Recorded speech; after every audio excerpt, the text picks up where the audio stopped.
கிறிஸ்து இயேசுவுக்குள்ளே பிரியமான இறையுறவுகளே, இயேசுவினுடைய திருமுழுக்கு திருவிழாவை நாங்கள் கொண்டாடி கொண்டிருக்கின்றோம்.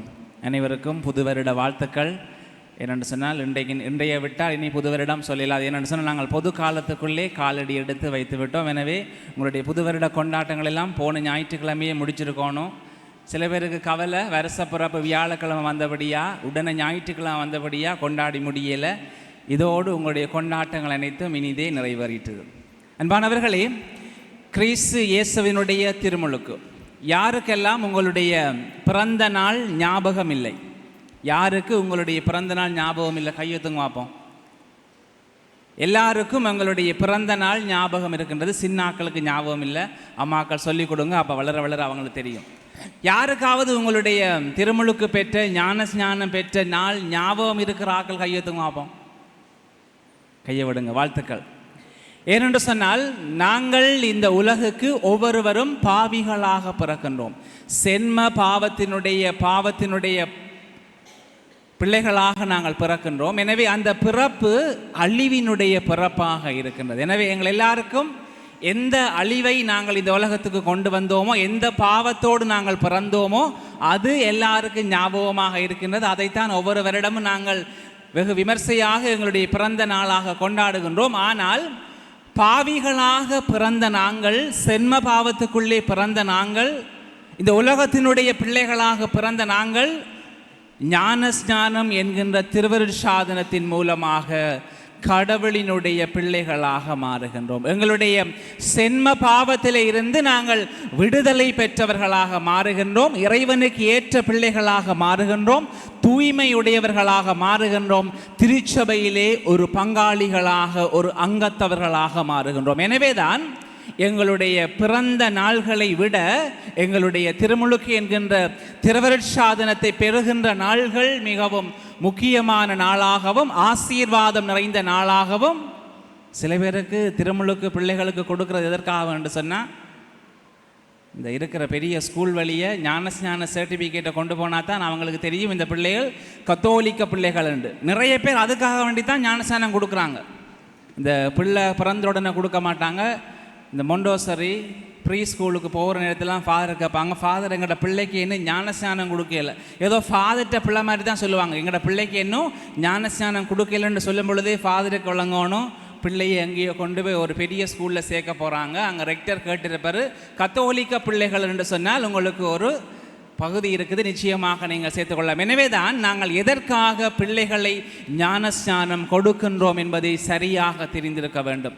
பிள்ளைகளை பாடசாலைக்கு போடுவதற்காக அல்ல, மாறாக பாவிகளாக சென்மபாவத்தோடு பிறந்த பிள்ளைகள் ஒவ்வொருவரும் ஞானஸ்நானம் பெறுகின்ற வேளையிலே ஆண்டவருடைய அருளை நிறைவாக பெறுகின்றார்கள். ஒருவேளை குழந்தைகளாக இருக்கின்ற பொழுது அந்த அருளை அவர்களால் உண்மையிலேயே முழுமையாக உணர்ந்து கொள்ள முடியவில்லை என்று சொன்னாலும், ஆண்டவருடைய அருளும் ஆசீர்வாதமும் அந்த ஞானஸ்நானம் என்கின்ற திருவருட்சாதனத்தின் மூலம் பிள்ளைகளுக்கு நிறைவாக கிடைக்கின்றது.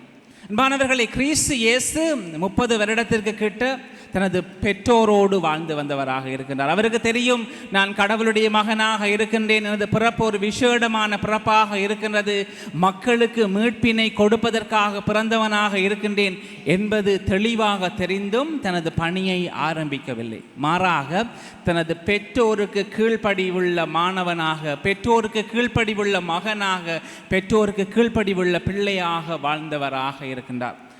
ஒரு சின்ன பிள்ளையை கூப்பிட்டு அவங்களோட அம்மா சொல்லுவாவான், ஸ்கூல்ல இருந்து ஒரே கம்ப்ளைண்டாக வருது, நீ எல்லாருக்கும் அடிக்கிறாய், எல்லாருடைய சண்டை பிடிக்கிறாய், இனிமேல் நீ யாருக்காவது அடிப்பியா, இனிமேல் யாரோடையாவது சண்டை பிடிப்பியா என்கின்ற கேட்கின்ற பொழுது அந்த அம்மா சொல்லுவான், அம்மா இனிமேல் நான் யாருக்கும் அடிக்க மாட்டேன், சண்டை பிடிக்க மாட்டேன். நல்ல பிள்ளை. எனவே அந்த அம்மா இன்னும் ஒரு கொஞ்ச நேரப்படுத்து கேட்பாவாம், நீ பெரியவர்களுடைய சொல்வழிகள் கேட்பதில்லை, பெரியவர்களுக்கு மரியாதை கொடுப்பதில்லை, இனிமேல் நீ நல்ல பிள்ளையாக இருக்க வேண்டும், பெரியவர்களுக்கு மரியாதை கொடுக்க வேண்டும், சொல்வழி கேட்க வேண்டும், அதை சேவியாண்டு கேட்கிற பொழுது, அம்மா நீங்கள் சொல்லிட்டீங்க, நான் பெரியவர்களுக்கு மரியாதை கொடுப்பேன், பெரியவர்களுடைய சொல்வழியை கேட்பேன் என்று சொல்லுவார். அந்த அம்மா சொல்லுவார், நீ பாடசாலைக்கு செல்வதை போல இந்த மறை பாடசாலைக்கு செல்ல வேண்டும், திருப்பலிகளுக்கு செல்ல வேண்டும், அங்கே பக்தியாக இருக்க வேண்டும், இந்த பிள்ளைகளைப் போல பக்தியாக இருக்க வேண்டும் என்று சொல்லி அந்த மகனிடம் சொல்லுகின்ற பொழுது அந்த மகன் சொல்லுவான், அம்மா நான் இனிமேல் குழப்பட்டு செய்ய மாட்டேன், நல்ல பிள்ளையாக இருப்பேன், பக்தியாக இருப்பேன், மறைக்கல்விக்கு போவேன் என்று சொல்லிட்டு அந்த அம்மாவினுடைய 4வது கேள்வி என்னவென்று சொன்னால், நல்ல பிள்ளையாக இருக்கிறாய், நான் சொல்லுகிற எல்லா விடயத்தையும் செய்வியா, எனது சொல்வெளியை கேட்பியான்னு கேட்கா, அதை மட்டும் நான் செய்ய மாட்டேன்.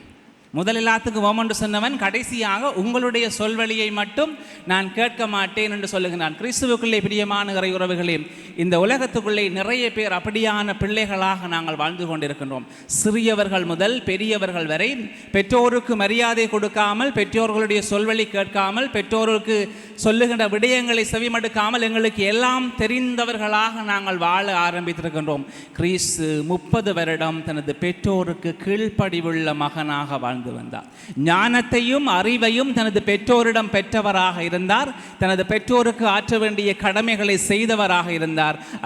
அதன் நிமித்தமாக தனது 3 வருட பணிக்கு தேவையான அனைத்து வல்லமைகளையும், அனைத்து கற்பித்தல்களையும், எல்லா விடயங்களையும் அவர் எங்கே பெற்றார் என்று சொன்னார்? தனது பெற்றோரிடம் இருந்து வளர்ந்த 30 வருடங்களாக. அன்பானவர்களை, நாங்களும் இந்த கிறிஸ்துவினுடைய ஞானஸ்நானம் எங்களுக்கு சொல்வது என்னவென்று சொன்னால், நாங்கள் எங்களுடைய பெற்றோர்களுக்கு கீழ்ப்படிவுள்ள பிள்ளைகளாக இருக்க வேண்டும். இந்த ஸ்கூலுக்கு போகிற பிள்ளைகள், ஒரு 7ஆம் ஆண்டு 8ஆம் ஆண்டு படிக்கிற பிள்ளைகள் ஒருவேளை சொல்வழி கேட்பாங்க.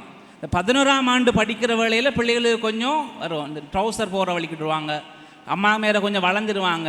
ஏதாவது சொல்வழி கேட்டால், நீங்கள் எனக்கு சொல்கிறதோ எனக்கு எல்லாம் தெரியும் என்று சொல்லி வளர வளர நட்பண்புகளிலே வளர வேண்டியவர்கள் எப்படியாக வளர்கின்றார்கள் சொன்னால், எங்களது பெற்றோருடைய நல்வார்த்தைகள் தேவையில்லை, பெற்றோர்களுடைய அறிவுரைகள் எங்களுக்கு தேவையில்லை, பெற்றோர்களுடைய சொல்வழிகளை நாங்கள் கேட்காமலே நாங்கள் இந்த உலகத்துக்குள்ளே வாழ்வோம் என்பதிலே தான் நிறைய பிள்ளைகளாகிய நாங்கள் வளர ஆரம்பிக்கின்றோம். ஆனால் கிறிஸ்துவினுடைய படிப்பினை நான் பெற்றோருக்கு கீழ்ப்படிவுள்ள மகனாக பிள்ளையாக வாழ்ந்தபடியினால் கடவுளினுடைய திட்டத்தை எனது வாழ்க்கையிலே செய்யக்கூடியவனாக, கடவுளுடைய பணி எனது வாழ்க்கையிலே செய்யக்கூடியவனாக மாறியவராக இருக்கின்றார். எனவே இந்த ஞானஸ்நானம் என்கின்ற திருவருட்சாதனம் எங்களுக்கு தருகின்ற செய்தி என்னவென்று சொன்னால், கிறிஸ்து பாவம் இல்லாதவராக பிறந்தாலும், சென்ம பாவத்திலிருந்து விடுதலை பெற்றவராக இந்த உலகத்திலே பிறந்தாலும் எதற்காக ஞானஸ்நானம் பெறுகின்றார் என்று சொன்னால், கடவுளினுடைய திட்டம் எனது வாழ்க்கையினூடாக நடைபெறுவதற்கு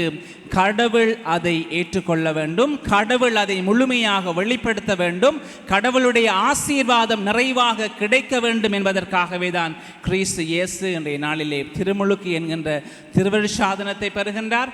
ஆண்டவருடைய ஆசீர்வாதத்தை முழுமையாக பெறுகின்றார். தனது பணியினுடைய ஆரம்பத்தை வெளிப்படையாக எல்லாருக்கும் அறிக்கையிடுகின்றவராக இருக்கின்றார். அன்பானவர்களே, கிறிஸ்தவர்களாக வாழுகின்ற எல்லாரும் நாங்கள் திருமுழுக்கு என்கின்ற திருவருட்சாதனத்தை பெற்றிருக்கின்றோம். திருவருட்சாதனத்தை பெற்றிருக்கின்ற, திருமுழுக்கு என்கின்ற திருவருட்சாதனத்தை பெற்றிருக்கின்ற இறை மக்களாகிய நாங்கள் ஒவ்வொருவரும் பொது குருத்துவத்திலே பங்காளிகளாக மாறுகின்றோம். பொது குருத்துவம் என்று சொன்னால், கிறிஸ்தவர்களாக இருக்கின்ற எல்லாருமே திருச்சபையிலுடைய பணியாற்றுகின்ற, சேவையாற்றுகின்ற, ஆலயங்களிலே பணியாற்றுகின்ற அழைப்பு எல்லாருக்கும் கிடைக்கப்படுகிறது. குருக்களாக, துறவிகளாக வருகின்றவர்கள் அந்த குருத்துவத்தினுடைய விசேட விதமான பணியாற்ற அழைப்பு பெறுகின்றார்கள். ஆனால் கிறிஸ்தவர்களாகிய ஒவ்வொருவரும் இந்த பணி குருத்துவத்திலே, இந்த ஆலயத்திலே பணி செய்வதற்கு, சேவை செய்வதற்கான அழைப்பு எல்லாருக்கும் பொதுவாக கொடுக்கப்பட்டது. எனவே நீங்கள் எல்லாரும் இந்த ஆலயத்திலே வரும் பங்காளிகளாக மட்டுமல்ல, திருப்பலிகளிலே பங்குபடுப்பது மட்டுமல்ல, மாறாக இந்த ஆலயத்திலே இந்த பங்கிலே நடைபெறுகின்ற ஒவ்வொரு நல்ல விடயங்களுக்கும் நீங்கள் பணியாற்றுகின்ற கிறிஸ்தவர்களாக மாறுவதற்கும் உங்களுக்கு உரிமைகள் இருக்கின்றது. இங்கே பாடகர்களாம் இருக்கின்றார்கள், பீட பணியாளர்கள் இருக்கின்றார்கள், வாசகங்கள் வாசிக்கின்றவர்களாக இருக்கின்றார்கள், திருப்பண்ட காப்பாளராக இருக்கின்றார்கள். இந்த ஆலயத்திலே பணியாற்றுகின்ற ஒவ்வொருவரும் தங்களுடைய பணி வாழ்க்கையின் மூலமாக கிறிஸ்துவினுடைய திருச்சபைக்கு ஏற்றவர்களாக வாழுகின்றார்கள். அந்த அழைப்பு எல்லாருக்கும் எப்பொழுது கிடைக்கின்றது என்று சொன்னால், இந்த திருமுழுக்கு என்கின்ற திருவருட்சாதனத்தின் மூலமாக. கிறிஸ்து இயேசு பெற்றோருடன் வாழுகின்றார், திருமுழுக்கு பெறுகின்றார், கடவுளினுடைய பணியை செய்ய ஆரம்பிக்கின்றார். அதே போல நாங்களும் சென்மபாவத்தோடு பிறக்கின்றோம், பாவிகளாக பிறக்கின்றோம், உலகத்துக்கு ஏற்ற பிள்ளைகளாக பிறக்கின்றோம். ஆனால் திருமுழுக்கு என்கின்ற திருவருட்சாதனத்தின் மூலம் கிறிஸ்துவினுடைய அருளை நிறைவாக பெறுகின்ற பிள்ளைகளாக மாறுகின்றோம். திருச்சபையிலே நாங்கள் ஒரு பங்காளிகளாக, திருச்சபையிலே நாங்கள் ஒரு அங்கத்தவர்களாக மாறுகின்றோம். இந்த திரு அவையிலே, திருச்சபையிலே பணியாற்றுகின்ற பொது குருத்துவத்திலே நாங்களும் ஒரு அங்கத்தவர்களாக மாறுகின்றோம். எனவே அன்பானவர்களை, நாங்களும் இந்த திருமுழுக்கு என்கின்ற திருவடி சாதனத்திலும் பெற்றுக்கொண்ட அருள் வாக்கு கேட்டவர்களாக, ஆசீர்வாதத்துக்கு ஏற்றவர்களாக வாழ அழைக்கப்படுகின்றோம். அந்த வாழ்வை இந்த ஆலயத்திலே பங்கிலே நாங்கள் செய்கின்ற ஒவ்வொரு தியாக வாழ்வு, தியாக செயற்பாடு, பணி வாழ்வு, நாங்கள் இன்னும் ஒரு கிறிஸ்துவாக வாழ அழைக்கப்படுகின்றோம். எனவே நாங்களும் இந்த திருமுழுக்கு என்கின்ற திருவருட்சாதனத்திலே இறைவனுடைய அருளை பெற்றிருக்கின்றோம். நாங்கள் இறைவனுக்கு ஏற்றவர்களாக வாழ்வோம் என்று சொல்லி அறிக்கையிட்டிருக்கின்றோம். அந்த அறிக்கைக்கு ஏற்றவர்களாக பொது குருத்துவத்திலே நாங்களும் இன்னும் ஒரு அங்கத்தவர்களாக வாழ இறைவன் எங்களை ஆசீர்வதிக்கும்படி தொடர்ச்சியாக திருச்சபை, தொடர்ச்சியாக திருப்பலியிலே மன்றாடுவோம். அனைவரும் எழுந்து